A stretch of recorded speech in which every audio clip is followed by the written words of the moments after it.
আমি না খায়া থাকতে রাজি, বাচ্চার কান্না সহ্য করতে পারি না। টাকা দিবা, আজকে রাতের জন্য তুমি আমার দেহটা ভোগ করবা, আমি এর উপরে রাজি হয়ে গেলাম। রাতের গভীর ওই জিনাকার আল্লাহর গোলাম রাতের অন্ধকারে রুমের মধ্যে ওই মহিলাকে ঢুকাইয়া চারদিকের দরওয়াজা জানালা বন্ধ। এবার ওই জেনাকার যুবক টাকার বাহাদুরি দিয়া বলে আসো। এ কথা বলার পরে দেখে ওই আল্লাহর বান্দি কেমন যেন হাউমাউ করে কান্না করতেছে। ওই আল্লাহর বান্দা ডাক দিয়া বলে আমি তোমার গায়ে এখনো টাচ করি নাই, তুমি এখানে কেন কাঁদো? তোমাকে কোনো ভয়ও দেখাই নাই, তুমি কেন কান্না করো? মহিলা কান্না করে কয় ভাই আমার এই জীবনে কোনোদিন গুনার আসর লাগে নাই, আমার শরীরের মধ্যে কোনো বেগানার টাচ লাগে নাই, আমি একটা সতীসাধ্বী নারী, তুমি দরওয়াজা জানালা বন্ধ করে দিয়েছো, এখানে কেউ নাই, কিন্তু আমি যেই মালিকের গোলাম ওই মালিকের তো ফাঁকি দেওয়ার উপায় নাই, ওই আল্লাহ তো আমার দিকে তাকায় আছে। এই ভাবি আমি কাঁদতেছি, আমি আমার মালিকের আদালতে কেমনে দাঁড়ায়া জবাব দেব? আমার এই গুনার কারণে আমি আমার চেহারাটা মালিকের কেমনে দেখাবো? ওই মালিকের আদালতে আমি গুনার চেহারা নিয়ে কেমনে দাঁড়াবো? আমার অন্তরে ভয়। সাথে সাথে মহিলার এই কথাগুলো ওই জিনাকারের কলবের মধ্যে এমন দাগ কাটলো আর ধাক্কা দিল। যুবক ডাক দিয়া বলে রে আল্লাহর বান্দি, জীবনে কোনো বেগানা তোমার শরীরে টাচ করে নাই, মাত্র আমি তোমাকে আজ রুমের মধ্যে আবদ্ধ করে নিলাম, এখনো টাচ করি নাই। একজনার ভয়ে যদি তুমি এত কান্না করো, তাহলে আমি জীবনে তো কত বেগানার চেহারা দিয়ে তাকাইছি, এ জীবনে কত জিনা করেছি, কত গুনাহ করেছি, আমার তো কান্না করে করে মরিয়া যাওয়া দরকার। এই কথা বইলা বলে তুমি যাও যাও, আমি আর তোমার শরীরে কোনো টাচ করব না, টাকাগুলো তোমাকে হাদিয়া দিলাম, আমাকে আর টাকা ফেরত দেওয়া লাগবে না, তাড়াতাড়ি বাচ্চার মুখে খানা দাও, আমার দরবারে আর থাকার প্রয়োজন নাই। মহিলারে বাইর করিয়া দিয়া ওই বান্দা এমন ভাবে আমার মালিকের দরবারে মাথা নত করে ফেলল। একজন আল্লাহর ওলির মাধ্যমে তওবা করিয়া নামাজ ধরে ফেলল। এমন তওবা এখন যেন বান্দার চোখের পানি আর কখনো শুকায় না, শুধু কান্নার আওয়াজ আর কান্নার আওয়াজ। আর আফসোস করে ও মালিক, আমারে তুমি কি ক্ষমা করবা? আমি কি তোমার আদালতে কেমনে দাঁড়াবো? দুনিয়া রং তামাশায় পড়ে গুনাহ করেছি, জাহান্নামের চিন্তাও করি নাই। ও আল্লাহ তুমি মাফ করে দাও, জীবনে আর কোনোদিন গুনার কাছেও যাব না।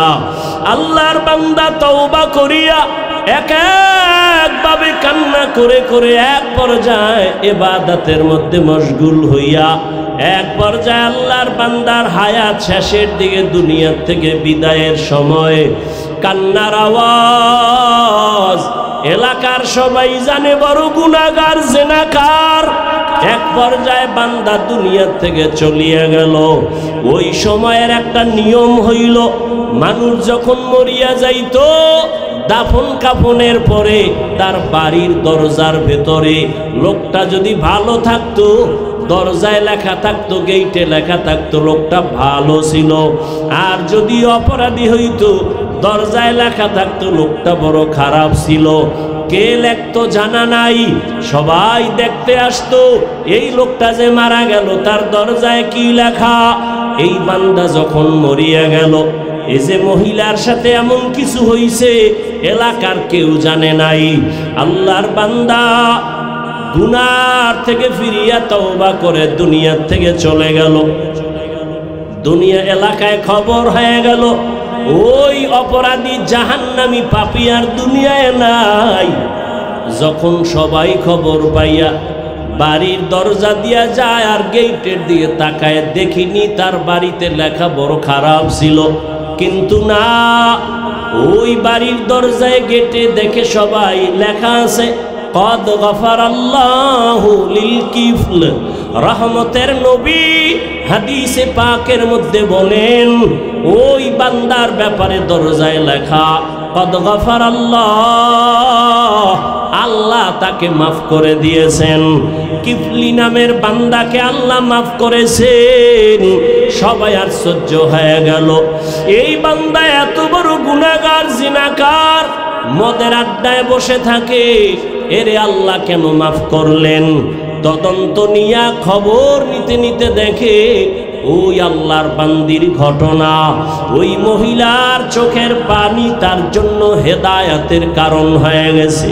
এরে আল্লাহর বান্দি, পর্দার আড়ালের মা, ও আমার কলিজার যুবক, একটু আগেও বলেছিলাম তোমার আমার আল্লাহ এক, নবী এক, কোরআন এক, কাবা এক, ধর্ম এক, কালেমা এক। তুমি আমি দুনিয়াতে আসছি, সিস্টেম এক, বিদায় বেলা কাফন হবে তিনটা, তাও এক, কালার হবে এক, কবরের সাইজও হবে এক, কবরের প্রশ্ন তিনটা হবে তাও এক। ও আল্লাহর বান্দারা, যদি জবাব দিতে পারে নবী বলেন তার কবর হবে রওজাতুম মির রিয়াজিল জান্নাহ, আর যারা জবাব দিতে পারবে না তাদের কবর হবে হুফরাতুম মিন হুফারিন নার। ওই জবাব কবরে কে দিতে পারবে, কে পারবে না, কারো জানাও নাই। এই জন্যই তো সাহাবায়ে কেরাম আজীবন কান্না করেছেন। জান্নাতের টিকিট নিয়াও আবু বকরের কান্নার আওয়াজ, জান্নাতের সুসংবাদ পাইয়াও ওমরে ফারুকের কান্নার আওয়াজ। ও আমার কলিজার যুবক, এখনো সময় আছে, আমার আল্লাহর আযাবের ভয় অন্তরে জমা করো। আল্লাহর আযাবের ভয়ে যদি সাহাবায়ে কেরাম কান্না করেন, তাদের কত সুন্দর নামাজ, কত সুন্দর রোজা, কত সুন্দর তাকওয়া, কত সুন্দর আমল, এরপরেও যদি কাঁদে, তোমার আমার তো নামাজ নাই, রোজা নাই, তেলাওয়াত নাই, কোনো আমল নাই, কোনো তাকওয়া নাই, তোমার আমার কি পরিমাণ কান্না করা উচিত? কারণ তুমি আমি মরিয়া গেলে জাহান্নামী যদি হয়ে যাই, জাহান্নামের আগুন সহ্য করা যাবে না। জাহান্নামের আযাবের ভয় এত ভয়ঙ্কর, আল্লাহর এই জাহান্নামের ভয়ে পাথর পর্যন্ত কান্না করে।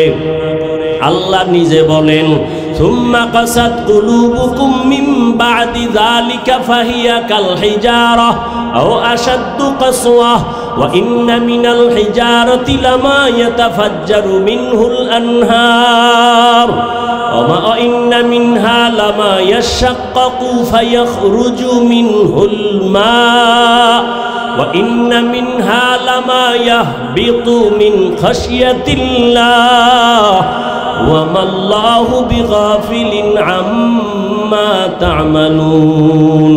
আল্লাহ কোরআনে বলতেছেন, ওরে জাহান্নামের আযাবের ভয়, আল্লাহর ভয়, এমন কিছু পাথর আছে কান্না করে করে ঝর্ণা প্রবাহিত করেছে।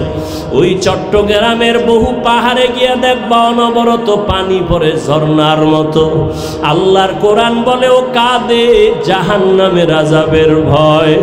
কারণ আল্লাহ তো বলেছেন জাহান্নাম এত ভয়ঙ্কর, আমি আল্লাহ জাহান্নামের আগুন জ্বালাইতে পাথর আর মানুষ ব্যবহার করব।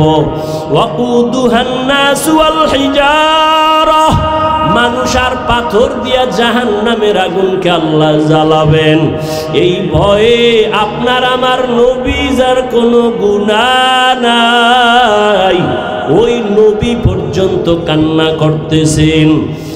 ও বান্দা, নামাজের সালাম ফিরানোর পর ডান হাতের আঙ্গুলের দাগগুলো গুনে গুনে 33 বার সুবহানাল্লাহ 33 বার আলহামদুলিল্লাহ, 34 বার আল্লাহু আকবারের তাসবিহ পড়ো, তাসবিহে ফাতেমি। 5 বেলার নামাজে 5 বার পড়িও। ঘুমের বিছানায় যাইয়া তুমি 1 বার পড়িও। টোটাল দৈনিক 6 বার আমলটা করো, 1 মিনিটও লাগবে না। সুবহানাল্লাহ সুবহানাল্লাহ সুবহানাল্লাহ 33 বার। ডান হাতের আঙ্গুলের কর গুনে গুনে গুনে গুনে পড়ো নামাজের পরে। আর ঘুমের আগে বিছানায় বা ওযু সহকারে পড়িয়া বান্দা তুমি ঘুমাও। যদি এমন আমলটা চালু করো, যদিও ছোট আমলের পাওয়ার অনেক বেশি। আঙ্গুলের কর বা দাগগুলো আল্লাহ অনর্থক দেন নাই, তো কি কাজে ব্যয় করলাম? চোখ আল্লাহর কাছে কথা বলা শুরু করবে, হে মালিক তুমি যেই জিনিস দেখতে বলছো দেখে নাই, মা দেখবে সওয়াব দেখে নাই, বাবার চেহারা দেখবে সওয়াব দেখে নাই, আলেম দেখবে সওয়াব দেখে নাই, বাইতুল্লাহ দেখবে সওয়াব দেখে নাই। কোরআন শরীফ খুলে তাকায় তাকায় পড়বে আর দেখবে তাও দেখে নাই। চোখ দিয়া কি করেছো? সারা রাত দরওয়াজা জানালা বন্ধ করে মোবাইল নিয়ে কবিরা গুনাহ করে করে রাত কাটিয়েছে। চোখ আল্লাহর কাছে কথা বলল। ওয়া আম্মা মান খাফা মাকাম রাব্বিহি ওয়া নাহান নাফসা আনিল হাওয়া ফাইন্নাল জান্নাতা হিয়াল মাওয়া। আল্লাহর আদালতে দাঁড়াইয়া হিসাব দেওয়ার ভয়, যেই বান্দা নিজেকে গুনাহ থেকে বাঁচাবে তার ঠিকানা বিনা হিসাবে জান্নাত। हर के दारत खौफे हक़दार दिल मदाम जन्नतुल मअवा देहद राम काम जुज़बा हक़ ची जे मखाज इंसो जा फजले उआ मस्ते दर जुमला जहा। বাদশাহ হারুন রশিদের নাম শুনছেন নি? বড় বুজুর্গ, রাষ্ট্র চালায়। একদিকে রাষ্ট্রের ক্ষমতা তার হাতের মধ্যে, রাজনীতিবিদ, বিশ্বের বড় এক নেতা। অন্যদিকে তিনি একজন আল্লাহর প্রিয় গোলাম। বাদশাহ হারুন রশিদ একদিন উলামায়ে কেরামদের তার রাজপ্রাসাদে ডাকলেন। খুব খেয়াল করেন, উলামায়ে কেরামদের আপ্যায়ন করার পরে বললেন, ও উলামায়ে কেরাম, আমি হারুন রশিদের একটা প্রশ্ন আছে, জবাব দিবেন? বলে ইনশাআল্লাহ। প্রশ্নটা করেন। বলেন, আমার প্রশ্ন হলো, আমি রাষ্ট্র পরিচালনা করি, অন্যদিকে আমি আল্লাহর ইবাদতেও সময় কাটাই, আমাকে একটু রেজাল্ট দেন, আমি হারুন রশিদ জান্নাতি নাকি জাহান্নামী? প্রশ্ন খেয়াল রেখেন। একজন একজন উলামায়ে কেরাম থেকে বলা শুরু করলেন, সবার এক আওয়াজ, আপনি জান্নাতি নাকি জাহান্নামী এটা বলার কোনো উপায়? জান্নাতের কাজ করছেন বলা যাবে এটা জান্নাতের কাজ, এটা জাহান্নামের কাজ, এটা নেক আমল, এটা বদ আমল, এটা নেক, এটা গুনাহ বলা যাবে। কিন্তু কে জান্নাতি কে জাহান্নামী এটা বলা বান্দার দ্বারা সম্ভব। কিন্তু শেখ হাসিনারে বলা যাইব জান্নাতি, খালেদা জিয়াকে বলা যাইব জান্নাতের হুর। ভালো করে বুঝো, বাদশাহ হারুন রশিদকে সব এক আওয়াজ দিলেন, আপনি জান্নাতি না জাহান্নামী এটা বলার কোনো উপায় নাই। হ্যাঁ, একটা লোক জান্নাতের পথে কাজ করে বলা যাবে, কোরআন হাদিসের আলোকে এটা জান্নাতের কাজ। মা বাবার খেদমত করে নেক আমল, ওস্তাদের খেদমত করে নেক আমল, উলামায়ে কেরাম দেখছে সালাম দিছে নেক আমল, মানুষের উপকার করতেছে নেক আমল, মিথ্যা বলতেছে বদ আমল গুনাহ, পরিণাম ফল জাহান্নাম। কিন্তু নিশ্চিত জান্নাতি নাকি জাহান্নামী এটা বলার কোনো উপায়? প্রশ্নটা কে করছে? কেমন বাদশা, প্রশ্নটাও কেমন। বাদশা যেমন জটিল, প্রশ্ন তেমন জটিল। এই বাদশার স্ত্রী হলো কি নাম? এই খবর নেই। জুবায়দা খাতুন হারুন রশিদের স্ত্রী। তিনিও যে কত বড় দিনদার। জুবায়দা খাতুন এমন আল্লাহর প্যারা বান্দি, 100 মহিলা তার রানীর খেদমতে কাজ করে। 100 মহিলা সব কোরআনে হাফেজা। সুবহানাল্লাহ। 100 মহিলা। বাদশা হারুন রশিদের স্ত্রী জুবায়দা রানীর খেদমতে কাজ করে। 100 নারী সব কোরআনে হাফেজা। জুবায়দা খাতুন তিনি আল্লাহরে এত মোহাব্বত করেছেন, তার প্রাসাদের মধ্যে শিডিউল ভাগ করে দিলেন যেন আমার বাড়ির মধ্যে অল টাইম আল্লাহর কোরআনের তেলাওয়াতের আওয়াজ হয়। 100 নারীর টাইম ভাগ করলেন, তুমি আধা ঘন্টা কোরআন পড়ে কাজে যাও, এরপরের আধা ঘন্টা তুমি পড়বা, এরপরের আধা ঘন্টা তুমি, এরপরে কাজে যাও। এমনভাবে শিডিউল করে দিলেন। এই জুবায়দা যার ঘরে 24টা ঘন্টাই কোরআনের তেলাওয়াতের আওয়াজ। যেই ঘরে আল্লাহর কোরআনের আওয়াজ, ওই ঘর আমার আল্লাহর ফেরেশতারা পাহারা দেয়। যার ঘরে কোরআন থাকবে, যার সিনায় কোরআন থাকবে, রহমতের ফেরেশতা তাদের হেফাজতের জন্য চতুর্পার্শ্বে থাকবে। কবরে গেলেও তারা জান্নাতের বিছানায় ঘুমাবে।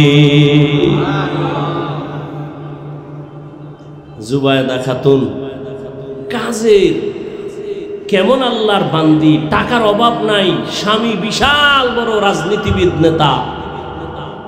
ভোগবিলাস কি? 24 ঘন্টার প্রতিটি সেকেন্ড কোরআন তেলাওয়াতের আওয়াজ। টাকা পয়সার দিকেও আল্লাহ, এই টাকা পয়সা তাকে আল্লাহর থেকে দূরে সরাতে পারে নাই। এজন্য বুজুর্গ আল্লাহওয়ালারা বলেন, তোমার অর্থ সম্পদ যদি তোমাকে দ্বীনের দিকে আগায় দেয়, ওই অর্থ তোমার জন্য রহমত। আর টাকা পয়সার কারণে যদি তুমি আল্লাহর থেকে দূরে যাও, টাকা পয়সা তোমার জন্য গজব।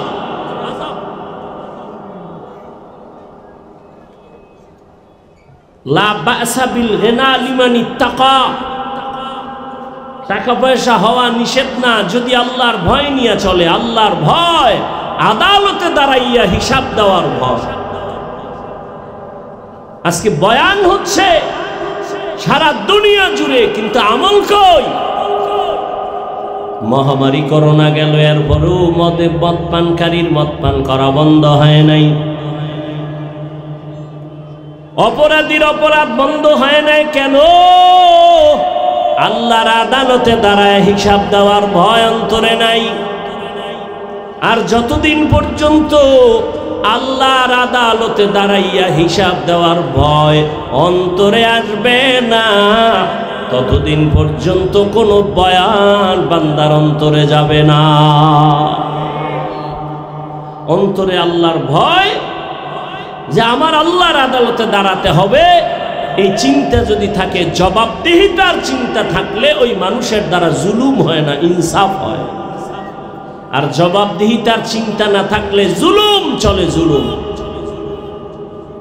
জুলুমের দেশ। সন্তানের উপরে জুলুম, ভাইয়ের উপরে জুলুম, স্ত্রীর উপরে জুলুম, মা বাবার উপরে জুলুম, সব জুলুমে জুলুমে শেষ। জবাবদিহিতা নাই। আর এই জুলুমের বিচার রাসূল বলেছেন মৃত্যুর আগেই হবে দুনিয়া। আল্লাহর আদালত বড় কঠিন। বাদশাহ হারুন রশিদ বললেন, আপনাদের এত মোহব্বত করে ডাকলাম, কেউ জবাব দিতে পারলেন না আমি জান্নাতি না জাহান্নামী। আমি নিরাশ হয়ে গেলাম। হঠাৎ করে ওই মজলিসের মধ্য থেকে পেছনে বসা একটা বালক বাচ্চা আস্তে করে দাঁড়াইছে। বাচ্চাটা দাঁড়ায় বলেন, বাদশাহ জাহাবনা, অনুমতি দিলে আমি একটু কথা বলতে চাই। বলো, বুড়া না বাচ্চা? কিতাবে 9 বছর লেখছে, 9 বছরের সন্তান, বালক। বলে আপনার সামনে আসবো, কয় আসো। ডাক দিয়া বলেন আপনি কি প্রশ্ন করেছেন? আপনি জান্নাতি না জাহান্নামী? আপনি অনুমতি দিলে জবাবটা আমি দিতে পারবো। সব আলেম ওলামারা তাকায় রইছে, এটা কেমন বাচ্চা। আমরা সবাই ব্যর্থ হয়ে গেলাম। এই 9 বছরের বালক কি জবাব দিবে? কেমনি দিবি? তো জ্ঞান কম। জ্ঞানের ভান্ডার আমার আল্লাহর হাতে। আল্লাহ যাকে চান তাকে জ্ঞানের ভান্ডার খুলে দেন। ইলমেরা এজাজু করদান বেহিসাব, খলকেরা দাদান জবাবে বাসওয়াব। সামনে যখন দাঁড়াইছে না, এইবার বাদশারে কয় আমার একটা প্রশ্ন। যে প্রশ্ন করে সে বড় না যে জবাব দেয় সে বড়? কি আপনাদের ধারণা কি? কথা কয় না। বাদশা তাই কয়, যে জবাব দেয় সে তো বড়। কথা বেয়াদবি মাফ কইরা আমারে চেয়ারে বসার ব্যবস্থা করেন, আপনি নিচে আইয়েন। বাদশার অন্তরে জবাবের জন্য উদ্গ্রীব হয়ে আছে। আবার একটা আকর্ষণ, এক আকর্ষণ হলো আমি জবাব চাই আমি জান্নাতি না জাহান্নামী, আর একটা আকর্ষণ হলো 9 বছরের বালক আবার কি জবাব দেয় একটু শুইনা নেই। আর 9 বছরের বালকের যদি সিংহাসনে বসায় আমার ক্ষমতা তো যাবে না। এবার উজিরের ডাক দিয়া কয় নিচে বসার ব্যবস্থা কর, আমি নিচে আসবো। আর এই 9 বছরের বালকের আমার সিংহাসনে বসায়া দাও। বালক সিংহাসনে বৈশাই কয় তাকাইয়া দেখো, এলেমের সম্মান তো এমনই হয়। এলেমের সম্মান তো এমনই হয়। হাটহাজারীর হুজুর হেলিকপ্টারে দৌড়ায়, চরমনার হুজুর হেলিকপ্টারে দৌড়ায়, এত টাকা কই পায়? হাফিজুর রহমান দৌড়ায়, আজহারি সাহেব দৌড়ায়, টাকা কোথায় পায়? আমি বলি হাটহাজারীর হুজুর দৌড়ায় না, হাফিজুর রহমান দৌড়ায় না, চরমনার হুজুর দৌড়ায় না। যদি ভালো করে নজর দাও আমার আল্লাহর দ্বীন ও ইলম সর্বোচ্চ সম্মানে দৌড়ায়। ইলমেরা ইজাজু করদান বেহিসাব, খলকেরা দাদান জবাবে বাসওয়াব। হক না দারাত দোস্তে খলকা জারেরা, নিস্তে ই খাসলত একে দিনদারেরা। ইলমের ভান্ডার আমার আল্লাহ রেখেছেন। ছোটকে ছোট মনে করিও না রে যুবক। ওরে ইলম কার বেশি কার কম এটা মাপার জন্য তো বডি না, জামা না, পোশাক না, যে কার কত বড় জামা তার ইলম বেশি, কার বডি কত বড় তার ইলম ওই পরিমাণ কয় না। ইলমের ভান্ডার আমার আল্লাহ রিজার্ভ রেখেছেন। আল্লাহ যাকে ইচ্ছা তাকে ইলমের ভান্ডার খুলে দেন। একদিকে খেয়াল রাখবা, কে বড় কে ছোট তুমি মাপ দিও না। আর দ্বিতীয়, নিজেকেও তুমি বড় মনে করিও না। আমি বড় মাওলানা, আমি বড় মুফতি সাহেব, আমি বড় মুহাদ্দিস, আমি বড় বক্তা। কয় তুমি কত বড় কত বড় কত বড় বক্তা? কয় যত বড় হও না কেন খতিবে আজম সিদ্দিক আহমদ রহমাতুল্লাহর সমান হইছো নি? কয় জীবনেও সম্ভব না। তুমি কত বড় মুফতি হয়েছ, মেখল মাদ্রাসার মুফতি আজম মুফতি ফয়জুল্লাহ রহমাতুল্লাহর মতো বড় হইছো নি? কয় সম্ভব না। তুমি বড় মুহাদ্দিস, কত বড় মুহাদ্দিস, শাহ ওলিউল্লাহ মুহাদ্দিসের সমান, কয় সম্ভব না। এক একজনের মাকাম কত বড়, বয়ান করার সময় নাই। মুফতি ফয়জুল্লাহ রহমাতুল্লাহ আলাই ইন্তেকাল হবেন, শত উলামায়ে কেরাম পাশে বসে দোয়া করেন। ডাক্তার এসে টেটিস্কোপ যন্ত্র কানে লাগায়, একটা বুকের উপরে লাগায়, ডাক্তার চিল্লায় বেহুশ হয়ে পড়ে গেল। হুশে আসার পরে বলে, ডাক্তার চিল্লায়া বেহুশ হয়ে গেল কেন? ডাক্তার বলে, আল্লাহর জাতের কসম,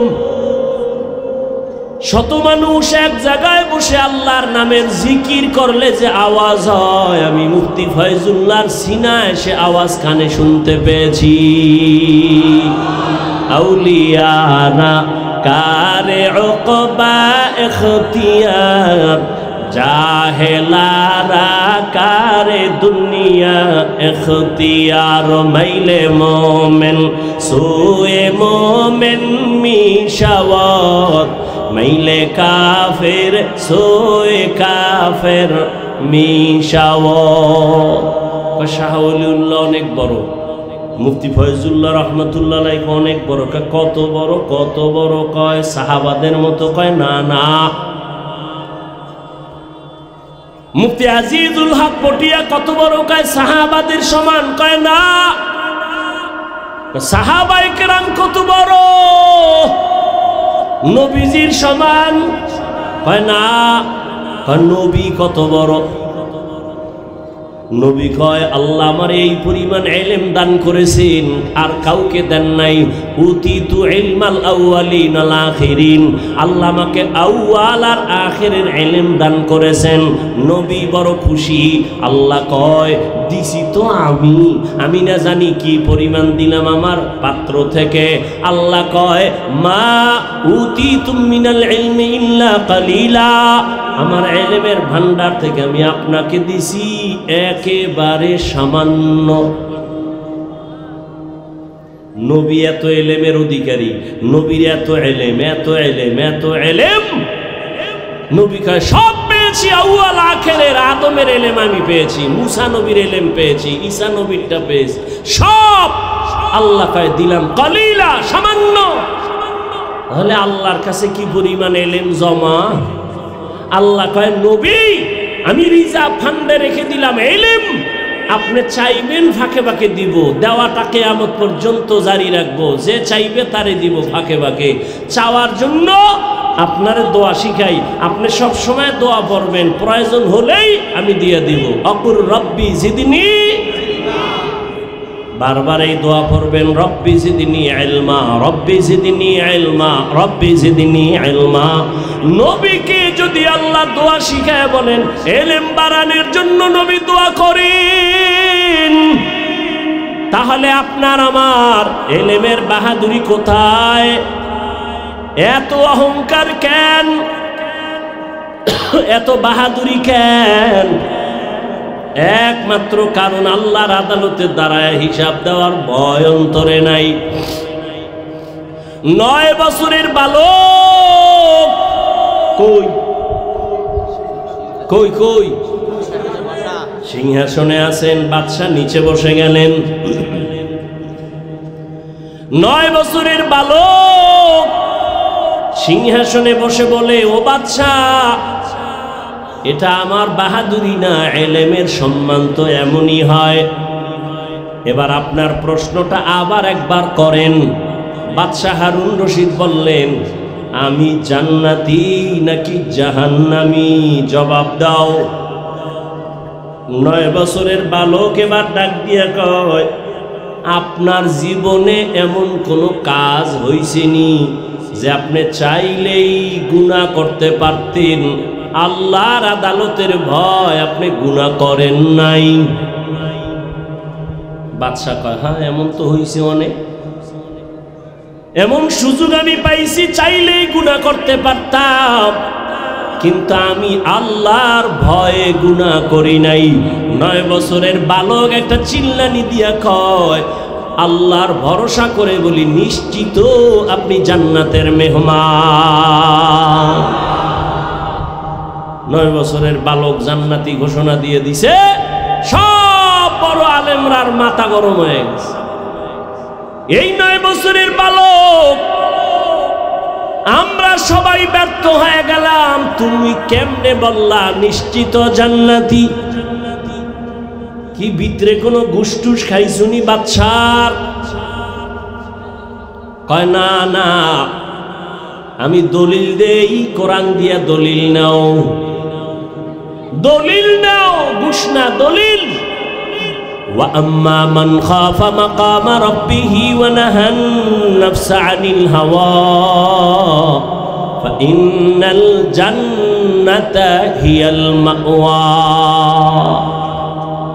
আল্লাহ পাকের ওয়াদা যে আল্লাহর আদালতে দাঁড়াইয়া হিসাব দেওয়ার ভয় নিজেকে গুনাহ থেকে বাঁচাবেন, আল্লাহর ওয়াদা ফাইন্নাল জান্নাতা হিয়াল মাওয়া, তার ঠিকানা হবে জান্নাত।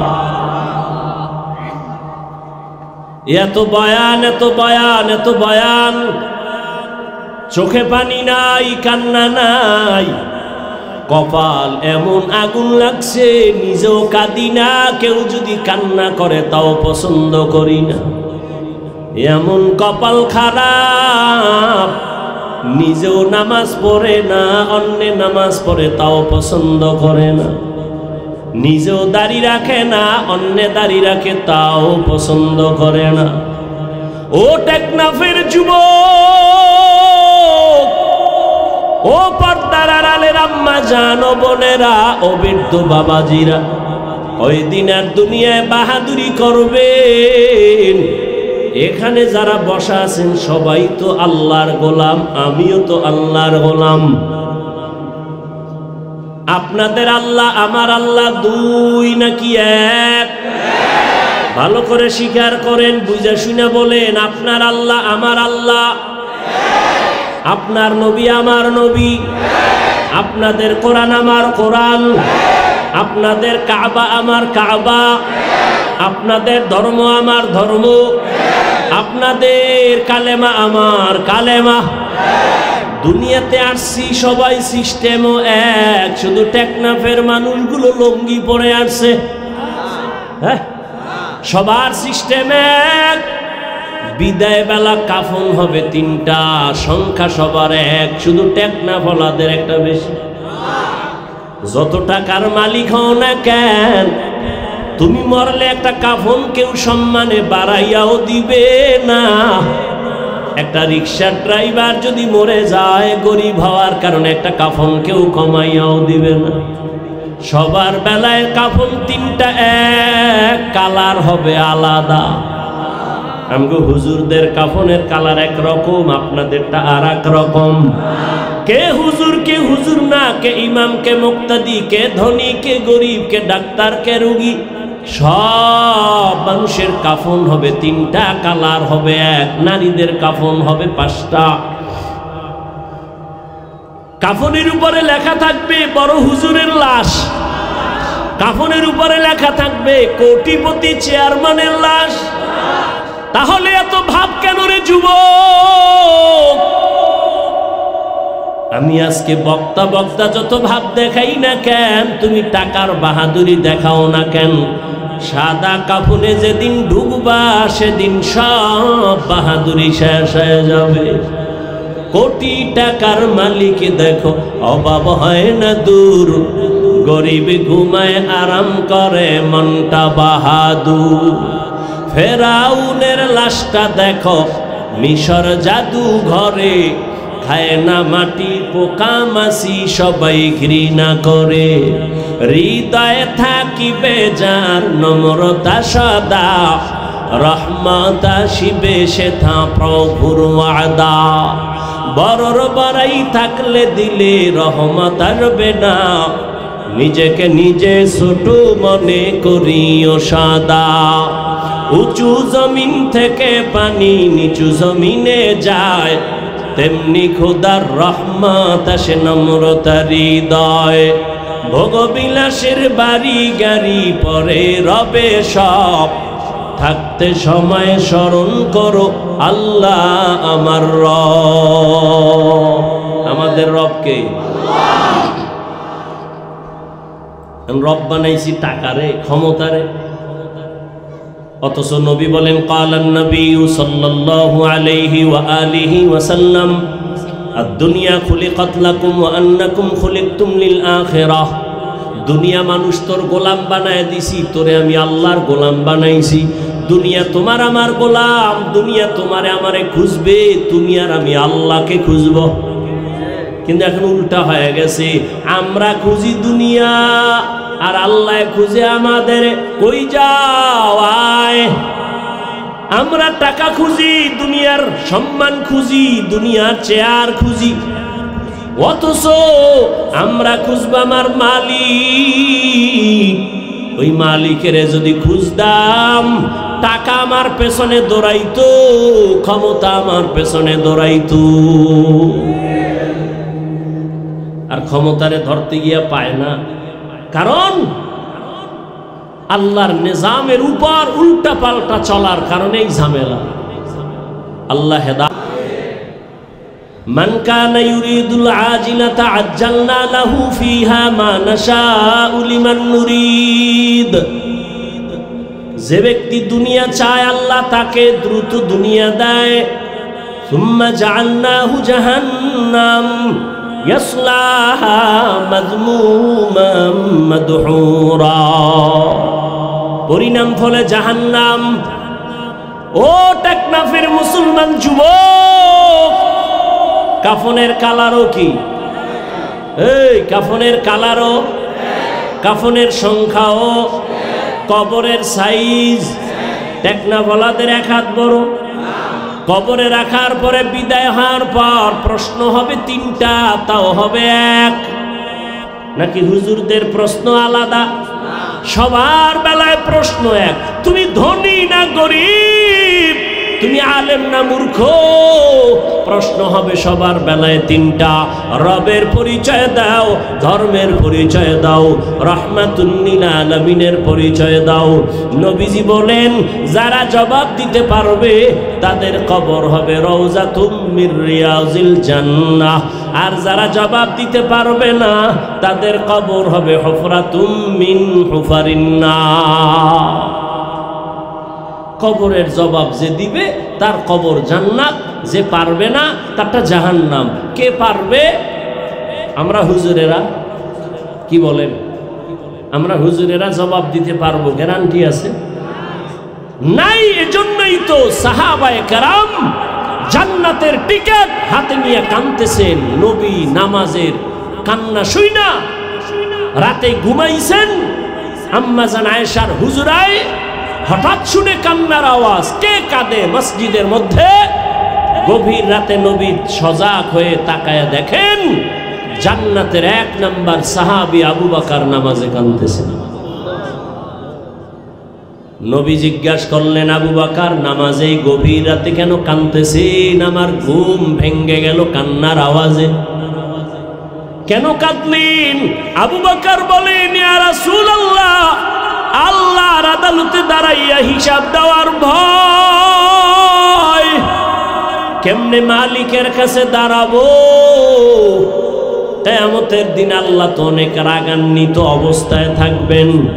অন্যদিকে সূর্যের গরমে জমিনটা হবে তামা, অন্যদিকে জাহান্নামের আওয়াজ।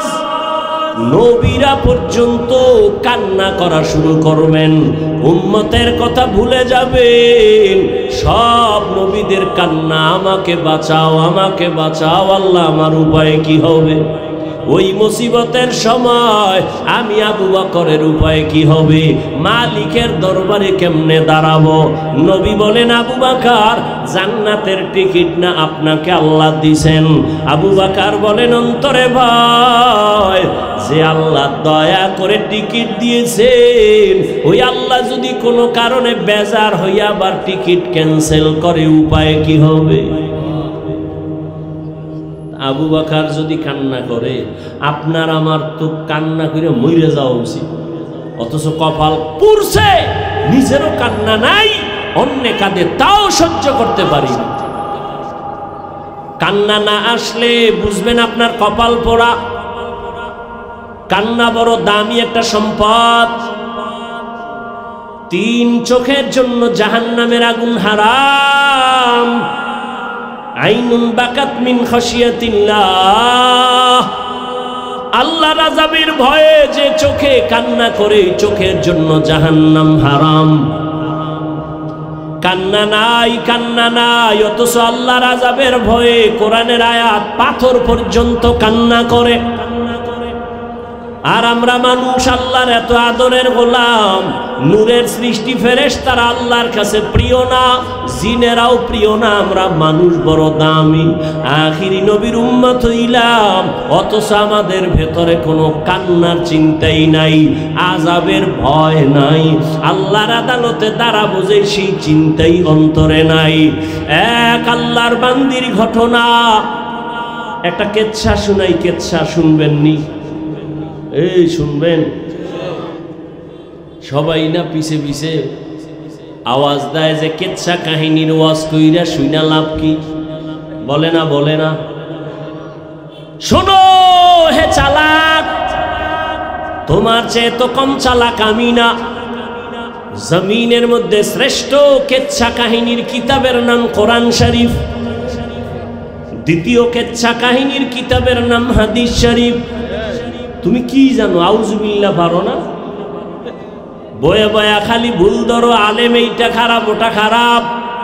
এই ভালো করে মুখস্থ করো, ভুল করার ইখতিয়ার আছে সবার, ভুল ধরার ইখতিয়ার সবার নাই। ভালো করে মুখস্থ করো, ভুল করার ইখতিয়ার আছে সবার, ভুল ধরার ইখতিয়ার সবার নাই। ইমাম সাহেব নামাজের ইমামতিতে দাঁড়াইছে, মাইক কানে লাগাইছে, পাশে মসজিদের পাশে চায়ের দোকানে পাটা বেনামাজি বয়ে বয়ে ডান হাতে বিড়ি টানে, বাম হাতে চা টানে, আর গল্প করে। নামাজের ইমাম সাহেবকে রাত, মাইকের আওয়াজ চায়ের দোকানে আসতেছে, নামাজে ইমাম দাঁড়াইয়া ভুল হতে পারে কি পারে না? আল্লাহর কুদরত, আলহামদুর মধ্যেই ভুল হয়ে গেছে। চায়ের দোকানের টাটকা বেনামাজি টের পাইয়া ফালাইছে, চায়ের কাপটা ফালায় কয় একটু দেখি জানালা দিয়ে, আর একটা কি কয় লোকমা দিব, লোকমা কি দিবে? জানালা দিয়া। চায়ের দোকানের চাওয়ালা বেনামাজি জানালা দিয়া লোকমা দিতে গেছে, জানালা দিয়া তাকায় কয় ইমাম সাহেব করলেন কি? মাসআলা জানা থাকলে বলেন, এই চায়ের দোকানের লোকমা এটা হালাল না হারাম? এটা লোকমা না, এই লোকমা দেওয়াও জায়েজ নাই, এর লোকমা ইমামকে নেওয়াও। এটা লোকমা না, এটা গাদ্দারি, এটা বেয়াদবি। এটা লোকমা না বেয়াদবি? ভালো করে বুঝো, ইমাম ভুল করেছে, এখন লোকমা তো দিতেই হবে। কিন্তু চায়ের দোকানওয়ালা বেনামাজি দেওয়াটা লোকমা নাকি বেয়াদবি? লোকমা তো দেওয়া লাগবে না? কে দিবে কর না কেন? মুক্তাদি মুসল্লিরা সবাই 500 মুসল্লি একটা জোরে চিৎকার দিবে, ইমাম সাহেব যেন জায়গায় মরে যায়। হ্যাঁ, নিয়ম কি? কয় না সবাই না, ইমামের পেছনে একজন যোগ্য ব্যক্তি দাঁড়াবে। ইমাম যে জের জবর যদি ভুল হয়ে যায়, অর্থ বিকৃত হয় কি না হয় বুঝার মতো এলেম নিয়ে দাঁড়াবে। ইমাম 4 রাকাত নামাজে দাঁড়ায়, মাঝখানে গিয়া যদি ঝামেলা হয়, ইমাম পেছনে আসলে বাকি নামাজ পেছনের যোগ্য ব্যক্তি গিয়া শেষ করবে। এমন একজন যোগ্য ব্যক্তি পেছনে দাঁড়াবে। কিন্তু কপাল খারাপ, আমগো মসজিদগুলোর পেছনে, ইমামের পেছনে সব টাটকা সমাজের বেনামাজি দাঁড়া কামানেওয়ালা গুলো দাঁড়ায়। কেন? সভাপতি, সেক্রেটারি, ঠিক নি? আর আমগো টেকনাফের যুবকেরা নাকে তেল লাগায় ঘুমায়, দেশ স্বাধীন। অথচ ঢাকার শহরে খবর নিশুনি, সাংবাদিকের সামনে কিছু মা বোনেরা চিৎকার দিয়া বলে, আমগো দেহ ব্যবসা করে খাইছি এতদিন, আমগো ওই অধিকার ফেরায়া দাও। সাংবাদিক সম্মেলন করে মা বোনেরা বলে আমগো দেহ ব্যবসার অধিকার ফেরত চাই, আর তুমি মুসলমান টেকনাফে না তেল লাগায় ঘুমাও স্বাধীন। আমি ঢাকায় বলেছি মুসলমান তো ওই দিন নাকে তেল লাগায় ঘুমাবে ময়দানে উলামায়ে কেরামদের তুহিন ভাষায় কলিজা খুইলা কোরআনের বয়ান করবে, বেনামাজি সুদখোরের থেকে অনুমতি লাগবে না যেদিন। মুসলমান তো আরামে ঘুমাবে সেদিন। এদেশের প্রত্যেকটা মসজিদ আর মাদ্রাসার কমিটিতে বেনামাজি সুদখোর থাকবে না যেদিন।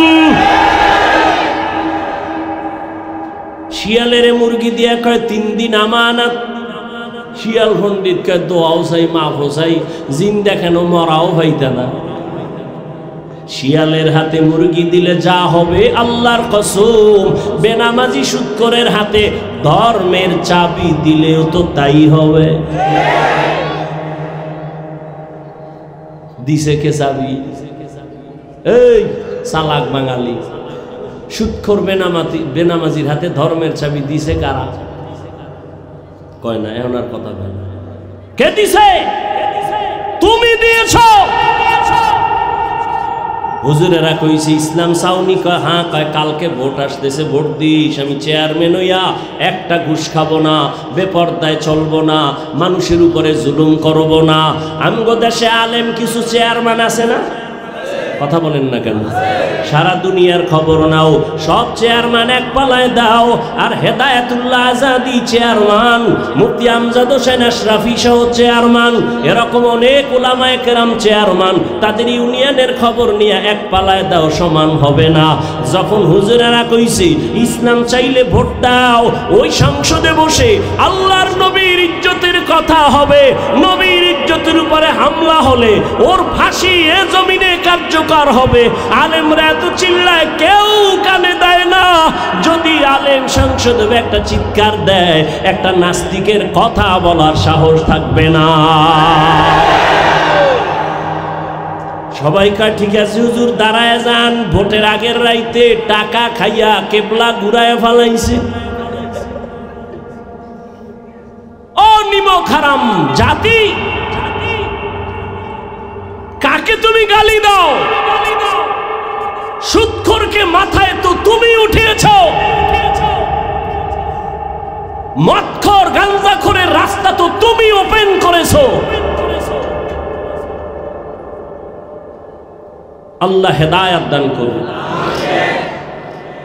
ইমামের জবানে তালা লাগায় দিছে, মসজিদে কোনো রাজনীতি চলবে। তুমি স্লোগান দাও, ইমাম যদি নিরপেক্ষ থাকতে হয়, কমিটির প্রত্যেকটা মানুষকে নিরপেক্ষ থাকতে হবে। আর কমিটি যদি ধান্দাবাজি পেট নীতি করে, তো ইমাম কোরআন লইয়া মাইক দিয়া ইসলামী রাজনীতি করবে।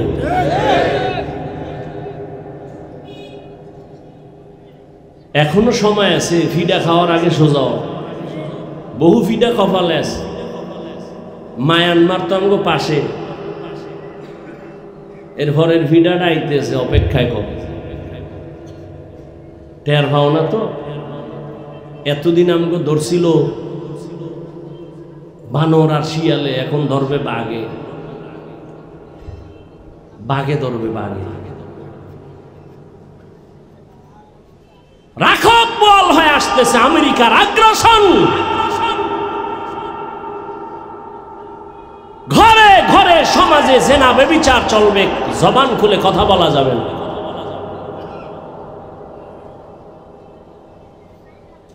কিসের লোভে? কিসের লোভে উলামায়ে কেরাম থেকে বিচ্ছিন্ন? কারণ কি? আলেম কি ক্ষতি করেছে তোমার? আল্লাহর জাতের কসম, এই দুনিয়াতে তোমাদের উলামায়ে কেরাম ছাড়া আর কেউ আপন না। সব ধান্দাবাজ, সব স্বার্থপর। একটু স্বার্থে আঘাত লাগলে শুধু দল থেকে নাম কাটে না, কল্লা কেটে দেয়। আর আমগো আলেমগো যেই পরিমাণ গালি দাও, কোনো আলেম বরদোয়া করে না, দেখলে আগে হাসি মুখে সালাম দেয়। আলেমকে এত দূরে রাখো কেন? দুনিয়াতে কত আকাম চলে, তাদের বিরুদ্ধে লেখার তোমার সুযোগ হয় না। আলেমগুলোর বিরুদ্ধে লেখার সুযোগ হয় না।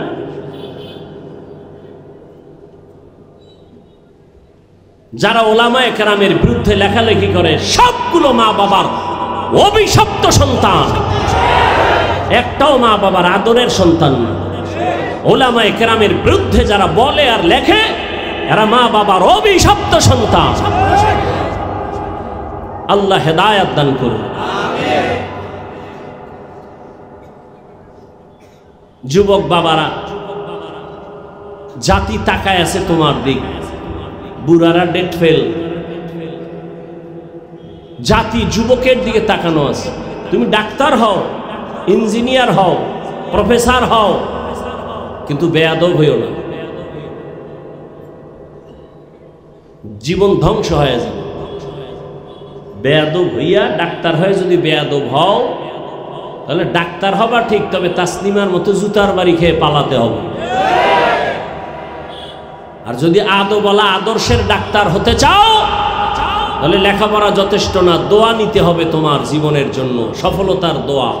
তোমার জীবনের সর্বোচ্চ সফলতার দোয়া মা বাবার দোয়া, দ্বিতীয় তোমার শিক্ষকের দোয়া, তৃতীয় হলো মুরব্বী উলামায়ে কেরামের দোয়া। তাদের দোয়া যেমন সফলতার চাবি, ঠিক তাদের বরদোয়াটা তোমার জীবনের জন্য একটা আগুন। মা বাবার বরদোয়া একটা আগুন, শিক্ষকের বরদোয়া একটা আগুন, উলামায়ে কেরামের বরদোয়া একটা আগুন।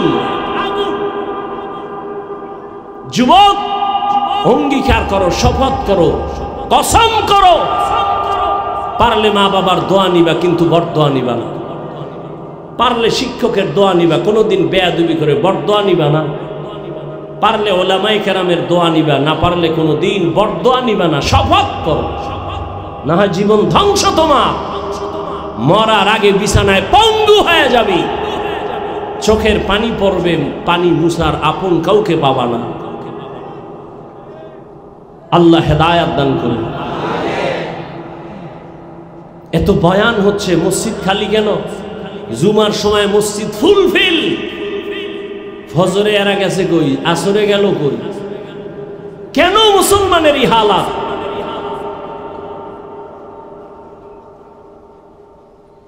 এজন্য যারা ইসলাম চায় না এরাই আলেমের বিরুদ্ধে বিভিন্নভাবে প্রপাগান্ডা ছড়ায়। কারা চায় না? যারা মদখোর, চোর, দুর্নীতিবাজ, এরা মনে করে ইসলাম আসলে ওদের চুরি থাকবে না, ইসলাম আসলে দুর্নীতি করতে পারবে না, জুলুম করতে পারবে না, মদ পান করতে পারবে না। এজন্য সব দুর্নীতিবাজ, বেআমল, মদদি ইসলাম চায় না, আলেম চায় না। আর আলেমের বিরুদ্ধে ষড়যন্ত্র একটা সুদূর প্রসারী একটা চক্রান্ত। কারণ শুরুতেই বলেছিলাম কিয়ামত পর্যন্ত নবী আসবেন না, সাহাবায়ে কেরাম আসবেন না, উলামায়ে কেরাম কিয়ামত পর্যন্ত ইসলামের দাওয়াত দিবেন, মানুষকে জান্নাতের পথ দেখাবেন কোরআন সুন্নাহর আলোকে। একটা চক্রান্ত, আলেমদের প্রতি মানুষের ঘৃণা জমাও, তাহলে এরা আলেমদের কথা শুনবে না, ইসলামের আলো বন্ধ হয়ে যাবে। এই জন্য আমি বললাম, যারা উলামায়ে কেরামের বিরুদ্ধাচরণ করে সবাই মা বাবার অভিশপ্ত সন্তান। وَأَمَّا مَنْ خَافَ مَقَامَ رَبِّهِ وَنَهَى النَّفْسَ عَنِ الْهَوَى فَإِنَّ الْجَنَّةَ هِيَ الْمَأْوَى। আল্লাহর আদালতে দাঁড়াইয়া হিসাব দেওয়ার ভয়। বলছিলাম একটা কিসসা, কোন মনে আসেনি? কিচ্ছা শোনাবো, বলে কিচ্ছা কাহিনীর অশুনা লাভ কি? পৃথিবীতে শ্রেষ্ঠ কিচ্ছার কিতাবের নাম কোরআন, শ্রেষ্ঠ কিচ্ছা কাহিনীর কিতাবের নাম হাদিস শরীফ। ওলামায়ে কেরাম জানেন কোরআন শরীফের মধ্যে গরুর কিচ্ছা আছে, বাঘের কিচ্ছা আছে, সাপের কিচ্ছা আছে। অভাব নাই। তুমি কি জানো কোরআনের? দেখতে নারী চলন বাঁকা, ওরে বান্দা, সাপের কেচ্ছা বলিয়াও যদি লোকটা কান্না করে আর তওবা করে, ওর জন্যই কেচ্ছাটাই হেদায়েতের কারণ। আর তুমি যদি আকাশচুম্বী কোরআনের ব্যাখ্যা করিয়াও যদি কান্না না আসে, দাড়ি না উঠে, নামাজ না থাকে, তোমার এই এত জ্ঞানের পরিধি দিয়াও জান্নাত পাওয়া যাবে না। আমরা তো যদি কেচ্ছা বলি, আল আউলিয়ায়ে কেরামের কেচ্ছা বলি, আমরা তো ওই সমস্ত কেচ্ছা বলি যেগুলো শুনলে মানুষের চোখে পানি আসে। আমরা তো সোনাবন্ধের গান গাই না, আমরা তো এমন আল্লাহওয়ালাদের কিচ্ছা বলি যেগুলো শুনলে মানুষের দিল নরম হয়, চোখে পানি আসে। চোখে পানি আসা বড় বড় এক নেয়ামত। থানায় এক আসামি নিয়ে পুলিশে বেতের বাড়ি দিল, কান্না নাই, শুধু চিল্লায়।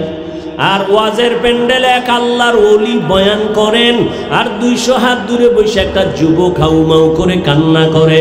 বিবেকটাকে জিজ্ঞাসা করো, থানায় পুলিশে বেতের বাড়ি দেয়, কাঁদে না, ওয়াজের প্যান্ডেলেও যে কান্না করে, বলো ওকে মারলো কে? চোখের পানি এমনি আসে না, আল্লাহর ভয় যার অন্তরের মধ্যে প্রবল রূপ ধারণ করে, তার চোখের পানি পড়া শুরু হয়। নিজে তখন এমন এক সাগরের ভিতরে ডুবে যায়, চিন্তার সাগর। আমি দুনিয়াতে বাপ পাইলাম, মা পাইলাম, টাকা পাইলাম, বাড়ি পাইলাম, সম্মান পাইলাম, কিন্তু আমারে মা বাবা কে দিলেন? টাকার মালিক কে বানাইলেন? সম্মানের চেয়ারে কে বসাইলেন? এই চিন্তা একবারও করি নাই। যদি একবার চিন্তার সাগরে ডুবতাম, তখন চোখের পানি পড়া শুরু হয়ে গেল। ও বান্দা, টাকা পাইছো, বাড়ি পাইছো, গাড়ি পাইছো, সম্মানের চেয়ার পাইছো, কিন্তু এই সম্মান যে কে দিলেন তারে পাইছো নি। ইয়া এলাহি মুঝসে মুঝকো দূর কর, তাকে দেখো মুঝ মে তুঝকো এক নজর।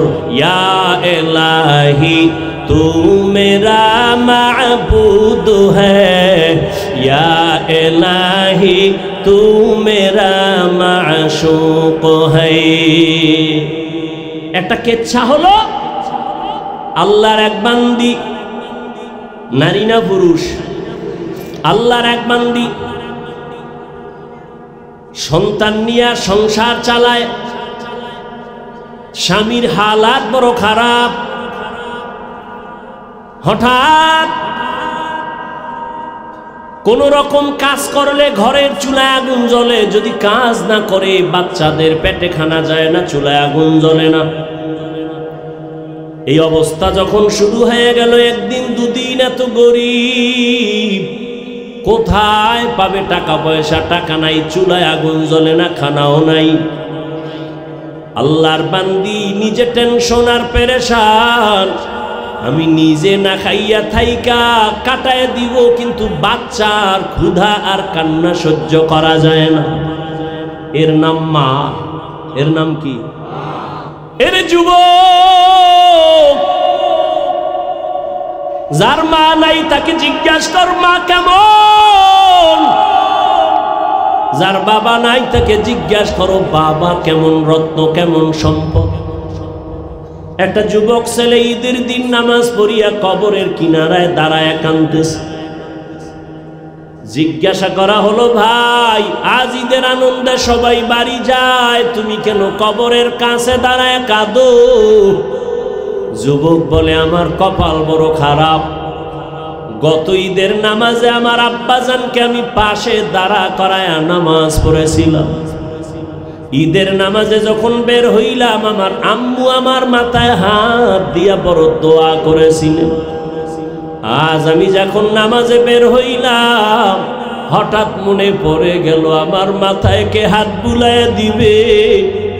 মায়ের বিছানা পড়ে আছে, বিছানায় আম্মা জান নাই, আমার আব্বা নাই, আমার পার্শ্বে আজকে দাঁড়ায় নামাজ পড়বে।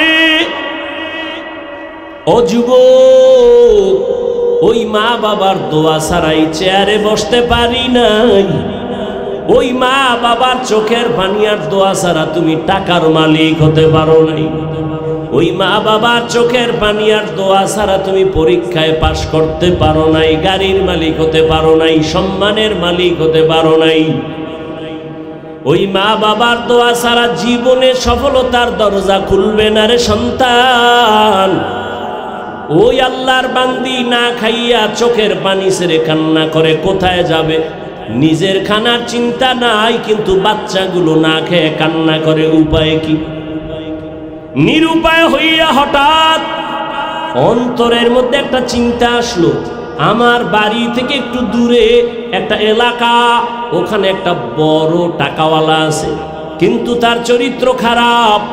জেনা করে, মদ পান করে, জীবনে এমন কোনো গুনাহ নাই, করে নাই। কিন্তু মা সন্তানের ক্ষুধা বরদাস্ত করতে না পেরে ওই গুনাহগার জেনাকার ওই বড় লোকের দ্বার প্রান্তে গিয়া হাজির হয়ে গেল।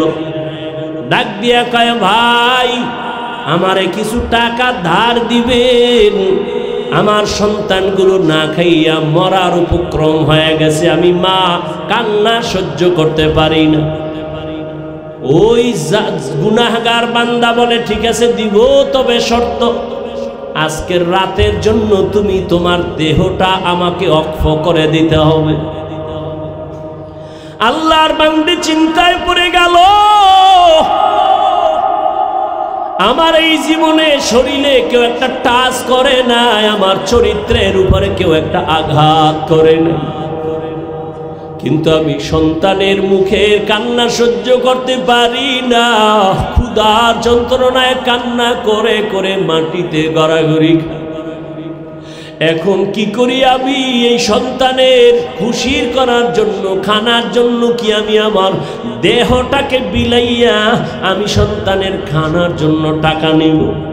কিছুক্ষণ ভাবার পর ও টেকনাফের আম্মা জানেরা একটু চিন্তা করেন, আল্লাহর ভয় কাকে বলে? আল্লাহর বান্দির মধ্যে জাহান্নামের ভয়। ও আম্মা জান, আপনাদের কপাল কত ভালো, আপনার এত দামি নারী, এত সম্মান আল্লাহ আপনাদের দান করেছেন।